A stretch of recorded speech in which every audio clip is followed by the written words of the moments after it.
Have you ever wondered why some people can shift the entire mood of a room simply by walking away?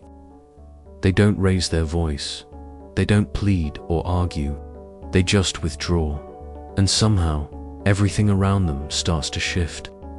The energy changes. People become unsettled. Some chase, others question, and suddenly, presence becomes absence, and that absence speaks louder than words. Now imagine if you did the same. What if, instead of reacting instantly to every demand, you chose stillness? Instead of explaining yourself, you simply stepped back. What would happen if you stopped giving your energy so freely? That's exactly where the transformation begins, when you stop being always available. Because the truth is, when you're no longer emotionally, physically, or mentally accessible on command, the world around you stumbles. People are used to controlling you not by force, but through your predictability, through your quick reactions, your desperate need to be understood, to be liked, to keep the peace. But the day you step out of that pattern, the day you withdraw, the rules of the game change. Suddenly, those who thought they had you all figured out realize they know nothing about you. Carl Jung once said, "Everything that irritates us about others can lead us to a better understanding of ourselves." And isn't that true? When you become inaccessible, who gets angry? Who panics? Who provokes you just to feel something, anything from you? These reactions speak volumes. Not about you, but about them. Because in reality, many of us live like emotional marionettes, dancing to keep others comfortable. You give and give to avoid conflict. You say yes when your soul screams no. You respond in seconds, just to keep someone from drifting away. But in doing that, you give away pieces of yourself, one moment at a time. And what's left at the end of the day? Exhaustion, quiet frustration, a strange emptiness you can't quite name. Let me tell you why. Because you've made yourself available to people who don't even deserve a single second of your silence. This message isn't about cutting off everyone. It's not about becoming cold or disconnected. No, this is about choosing yourself. It's about reclaiming your energy, your voice, your space. Carl Jung called this individuation the process of becoming whole, authentic, and truly yourself. And that journey begins when you understand something powerful. Silence can speak louder than 1,000 explanations. And withdrawal, when it comes from clarity, not fear, is a sign of strength. So now, let me ask you, how long will you let others pull your emotional strings? How long will you react on cue, like a puppet every time someone pokes your wounds? Maybe, just maybe, it's time to cut those strings, to step back, and let yourself become a mystery again. Because when you stop being available, everything changes.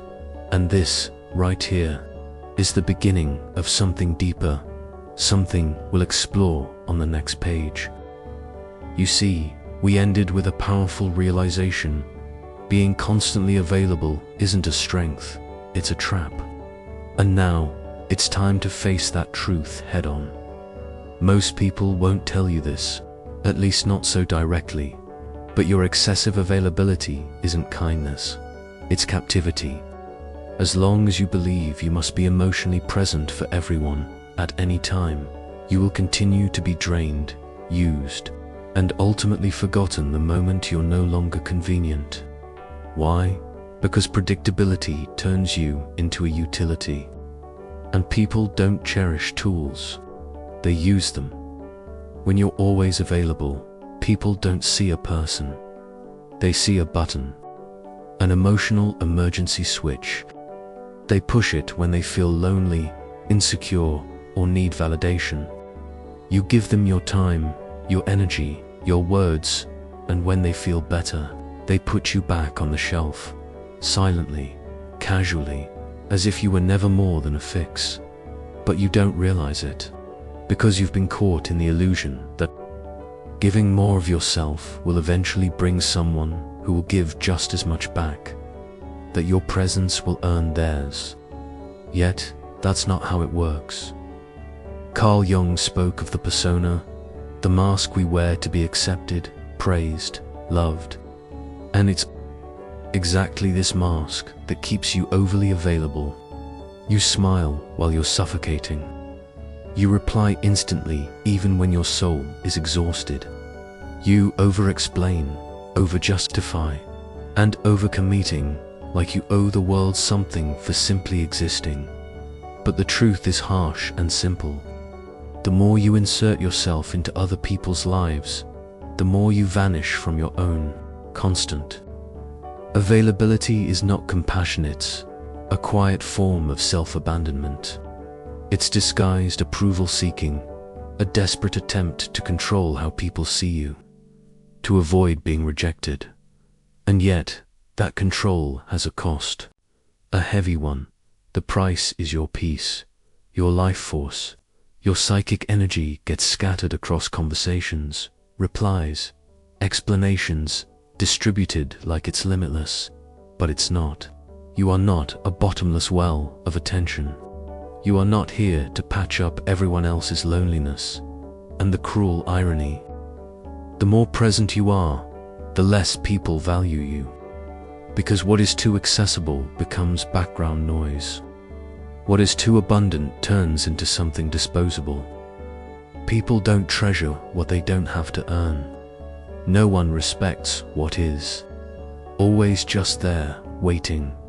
So now, ask yourself who actually deserves you, who has earned your time, your energy, your presence, or better yet, who has earned your absence.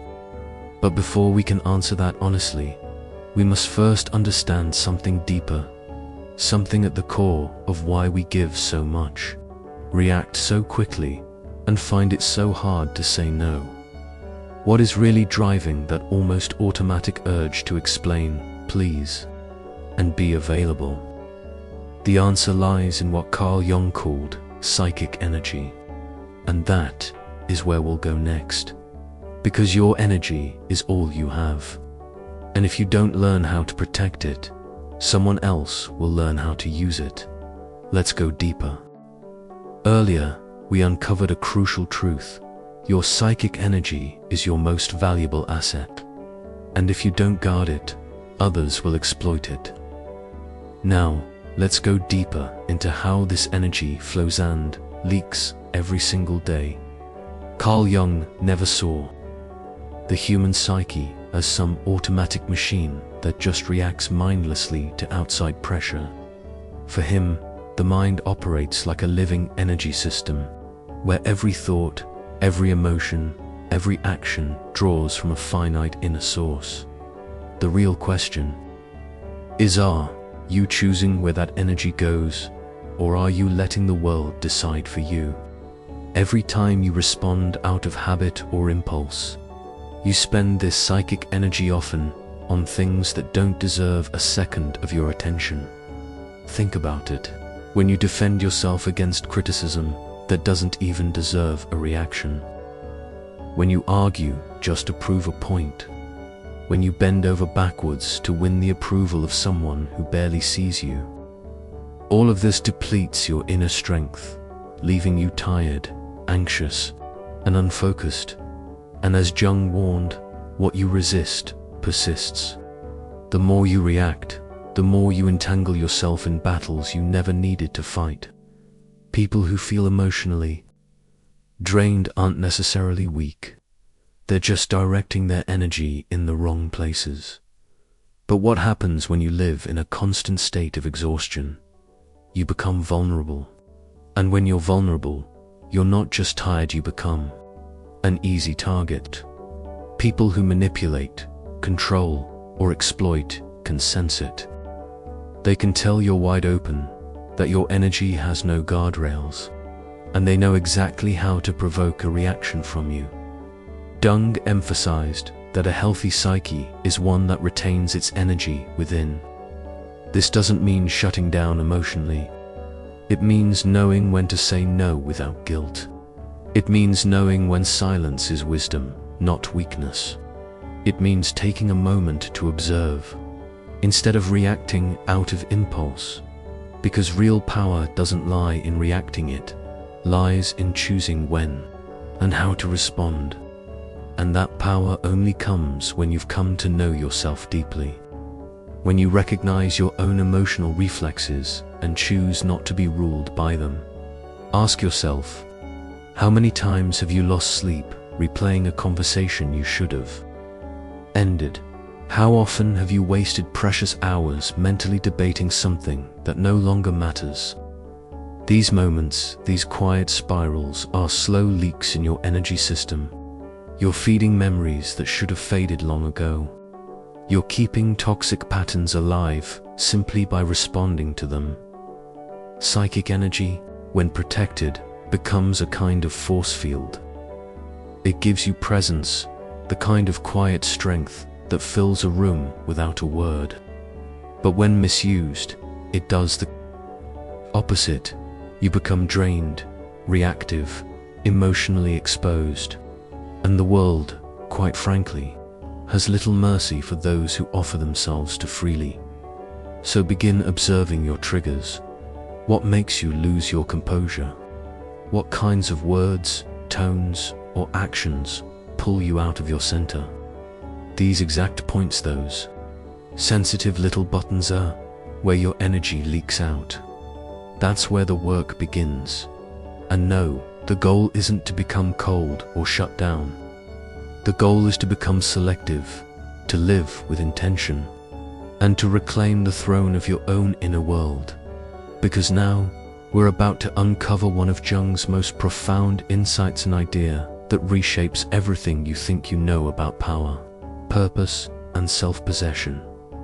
Let's go further.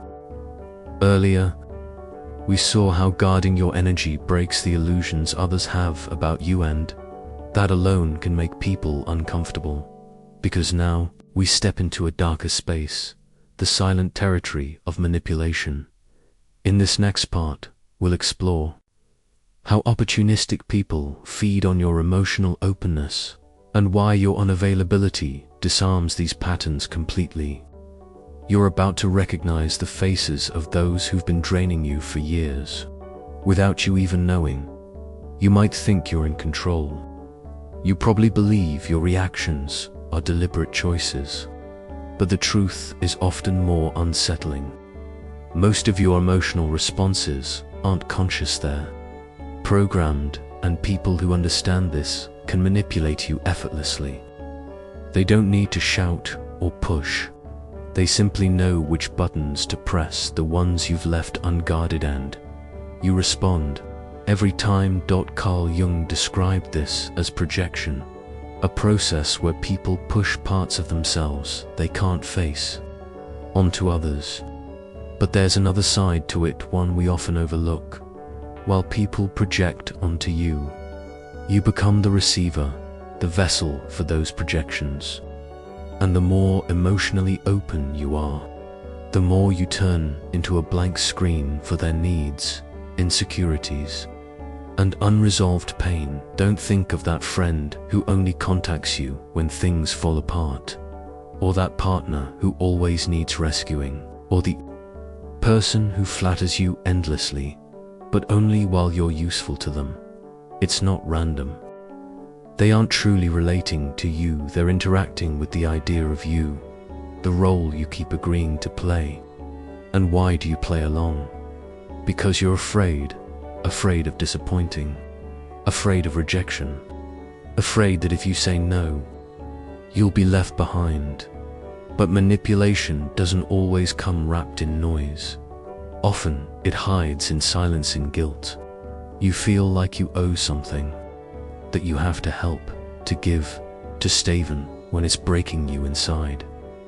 Here's the point. The manipulator doesn't have to control your life. They only need you to keep reacting the same way you always do. That's enough. But when you finally stop reacting, when you begin saying no without guilt, responding with silence instead of explanations, pulling back instead of chasing the whole game collapses.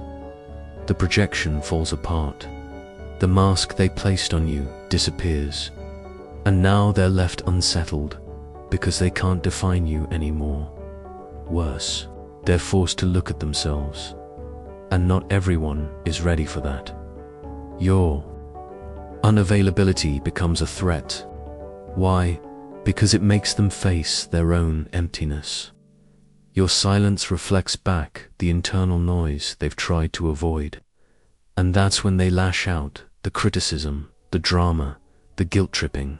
Not because you're wrong, but because you've stopped being their mirror, Jung said. We do not become enlightened by imagining figures of light, but by making the darkness conscious. When you withdraw, when you no longer feed their emotional loops, their shadow starts to rise. And for many, that's something they just can't bear. But what happens when that shadow fully emerges? And how do you stay grounded in the face of it? That's what we'll uncover next. Previously, we uncovered how silence breaks the cycle of manipulation and forces others to confront themselves. But now comes the real question: are you ready to face what silence demands from you? Because while others have used you as an emotional escape, you now stand before a deeper challenge. Are you prepared to deal with being misunderstood, rejected, even attacked for simply choosing to protect your own peace? Are you willing to endure the echoing quiet that follows after the rupture? Because it's in that very silence, after the reaction, after the drama fades, that something new begins to grow. That's where your real power starts to form. In this next part, we'll uncover why silence is one of the most devastating weapons of the human psyche, and how, when used with awareness, it can completely change the way you interact with the world around you. Today's world is loud. Everyone wants to be seen. Everyone wants to speak faster, react quicker, prove their point. Matter the emotional cost. People chase arguments like trophies, sacrificing inner peace for external dominance. But there exists a kind of strength that few understand, and even fewer master. It's the strength of silence. Not the silence of fear, avoidance, or surrender, but the silence that is conscious, strategic, and piercingly clear. This isn't about disappearing. This is about becoming undeniably present without a single word. Carl Jung saw silence not as a void, but as fertile ground, a space where transformation begins. When you stop reacting, you start observing. And when you observe, you begin to notice patterns you've been blind to, repeating emotional loops, manipulative games, cycles of self-betrayal. Silence gives rise to clarity, and clarity is threatening to those who survive by keeping you confused. Ever noticed how some people get visibly uncomfortable when you don't respond? When you don't defend yourself, don't explain, don't show up when they expected you to? It's not that they miss you. It's that your silence breaks their narrative control. As long as you speak, you're playing by their rules. But when you fall silent, you shift the entire dynamic. You're no longer inside their game. True silence isn't a lack of voice. It's complete control over your own energy. It's refusing to be pulled into someone else's emotional storm.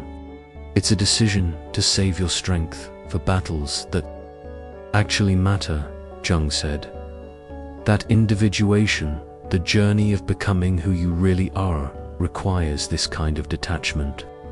Because only in silence can you hear yourself without the noise of the world interfering. But don't be mistaken. Silence has a cost. It will separate you from people who only valued the version of you that served them. It will confuse those who only saw you through their own distorted lens. It will make you appear distant, aloof, even arrogant. But that's not because you've changed. It's because you've stopped playing their role. Here's the harsh truth. The more you grow, the more selective you become with your words, because you realize every sentence you speak is an energetic investment, and not everyone deserves that access. Sometimes, silence isn't withdrawal, it's sovereignty. It's the quiet language of those who no longer need to explain, defend, or prove anything to anyone. And yes, silence is uncomfortable because it forces others to sit with what they've been running from. But what happens when you finally stop giving others the mirror they've relied on for so long? That's what we'll explore next. In the last part, we saw how your silence unsettles others because of what you say, but because of what you no longer give. Now, let's look inward, because the real power of silence isn't in how it disturbs others. It's in how it rebuilds you. Your thoughts become clearer, the internal noise quiets, and in that discomfort, the one others feel when you're no longer available, something deeper is revealed. Their reaction says far more about them than any explanation ever could. You don't have to explain your absence. It speaks for itself. And when someone feels threatened by your distance, it only shows how much they were relying on your emotional imbalance to maintain their own control. But here's what matters most. The most powerful form of silence is not the one that disrupts others. It's the silence that transforms you. That inner stillness reconnects you to something more lasting than approval or validation. It brings you back to your core. It's in that internal space, free from pressure, expectations, and noise, that your energy begins to return. Your essence begins to wake up again. That's what we'll explore next, because it's not enough to just block out external distractions. To truly reclaim yourself, you have to relearn how to use your energy, where to invest it, where to let it rest, and most importantly, where never to waste it again. It's time to become selective, not just with your time, but with your soul. If you're in the process of reclaiming your energy, rebuilding boundaries, and stepping into a deeper awareness, you'll find genuine value in my book, Beyond the Shadow. It breaks down Carl Jung's most powerful concepts and gives you practical tools to guard your energy, draw firm lines, and rediscover your true self. The link is in the pinned comment below. But let's be clear, understanding these ideas isn't enough. Intellectual awareness without action becomes just another way to lie to yourself. The real change happens when you start making different choices. When you stop saying yes while screaming no on the inside. When you stop replying to messages that drain you. When you walk away from conversations that lead nowhere. When you finally release relationships that only exist out of habit, not connection. This is where transformation begins, with emotional discipline. Conscious unavailability isn't coldness. It's not arrogance. It's not apathy. It's about no longer being open to anyone, at any time, for any reason. It's about taking back what's always been yours, your energy, your time, and your peace. And that begins with small, deliberate actions. Like not replying immediately. Like taking a breath before reacting. Like leaving a conversation before chaos pulls you under. Like turning your phone off without guilt. Like saying, "Not today," or "I'm not interested," or even, "I won't get involved." And perhaps the most powerful of all, you stop explaining. You don't need to justify your silence. You don't need to defend your absence. You owe no one a story. That, for many people, is unforgivable. Why? Because when you stop explaining, you remove their ability to trap you in the role of the endlessly available, endlessly accommodating version of yourself. Carl Jung knew this path well. He understood that every journey of individuation, of becoming who you truly are, passes through a season of isolation, but not a depressive one, a sacred one. It's a time of retreat, where you finally begin to hear your own voice again unfiltered, uninterrupted, where you start building a self that isn't shaped by who others need you to be. And in the next part, we'll explore exactly what that kind of sacred isolation looks like, and why it's essential if you ever want to become truly whole. Earlier, we explored the sacred solitude that allows your real voice to return. Now, let's take a closer look at how this shift affects the world around you and why that's a powerful sign of your growth. Want a simple but revealing test of your personal evolution? Just observe. Watch who begins to drift away the moment you become more reserved. Watch who tries to provoke you when you stop reacting. Watch who accuses you of changing the moment you finally start protecting your own boundaries. These aren't signs that you're doing something wrong. In fact, they're some of the strongest signs that you've started to free yourself at first. Being unavailable will feel uncomfortable. You may feel a wave of guilt. You might think you're being selfish. People around you might tell you you're too distant, too cold, too harsh. But this is just part of the unraveling, the dismantling of the version of you that was trained to always put yourself last. It makes sense that change would bring discomfort, not just for you, but for everyone who benefited from your old, more accessible version. The one who always said yes. The one who never walked away. The one who carried burdens that were never yours. But here's the truth. Conscious unavailability is the foundation of real self-respect. When you say no to what harms you, you are finally saying yes to what nourishes you. When you pull away from toxic dynamics, you are declaring that your inner peace is more valuable than any illusion of closeness. And when you stop justifying yourself, when you stop explaining every choice you make, something powerful happens. You begin to earn real respect. Maybe not from everyone, but from those who are capable of seeing your true value. Still, not everyone can handle that kind of presence, because your emotional absence forces others to face their own discomfort. It reveals how much they relied on your chaos to avoid their own. It shows just how dependent they were on your predictability, your people-pleasing, your inability to say no. And this is where the rupture happens.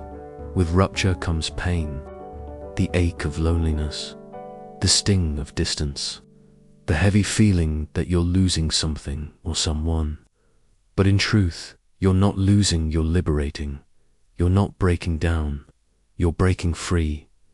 So what happens next? What grows? In the quiet aftermath, what emerges from this silence you've created? In the final part, we'll explore that rebirth, the transformation that only becomes possible when you're brave enough to be misunderstood, to be alone, and to stand fully in your own completeness. Because something profound starts to shift. When you stop being available to everyone, first comes the silence. It's not easy. It feels loud at first, like something inside you is screaming for reassurance. You begin to doubt yourself. Was this the right move? Am I being too hard? What if I'm pushing away people who truly cared? But slowly, something begins to change. That silence starts to clear the fog. It softens your nervous system. It quiets the internal panic. Then, gradually, silence gives way to solitude. And not the loneliness of abandonment, but the grounded, healing solitude of full presence. It's the solitude of someone who no longer betrays themselves just to keep others close. The solitude of someone who has stopped negotiating their worth in exchange for acceptance. In the space where confusion once lived, clarity enters.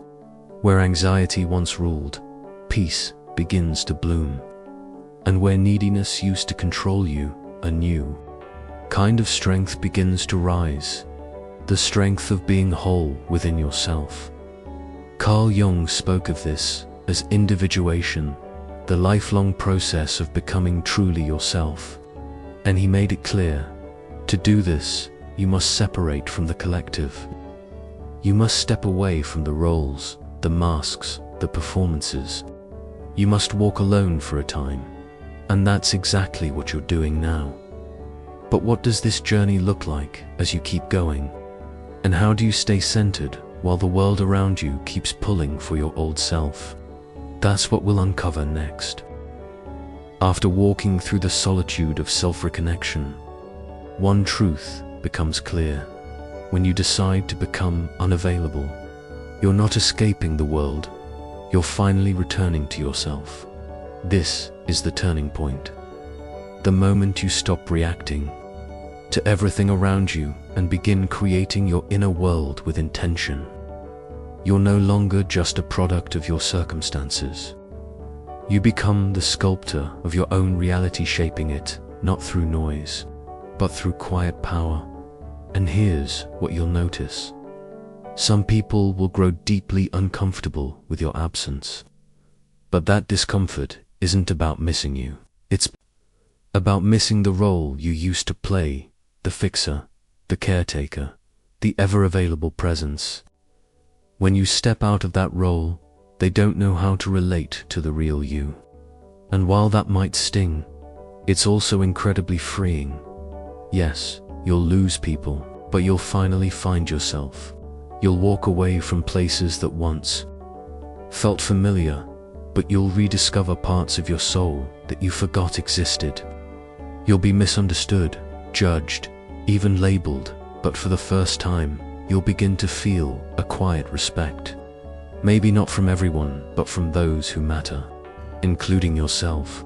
Because when you're no longer available for everything, you become something rare, something unforgettable. And don't mistake this for loss. This is rebirth, a reset.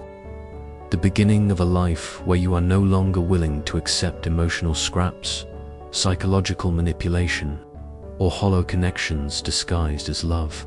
From now on, you only make space for what honors your peace, aligns with your truth, and supports your wholeness. And if you've made it this far, it's because some part of you already knows you're ready. Ready for something more. Ready to stop abandoning yourself in the name of being loved. Because deep down, you've realized being loved means nothing if it requires you to betray your own soul. True self-love begins when you choose you, even if that choice means walking alone for a while. So now I want to hear from you. Are you ready to be misunderstood, rejected, even hated for the sake of your inner freedom? Are you willing to pay the price that comes with becoming fully yourself? If this message resonates with you, if it speaks to something you've been feeling quietly for a long time, drop a comment below and write, "I choose my peace." Let's see how many of us are ready for this transformation, ready to rise, ready to remember who we are. And whatever you do, don't stop here. The next video will take this even deeper. It's not just important, it's essential. I'll meet you there.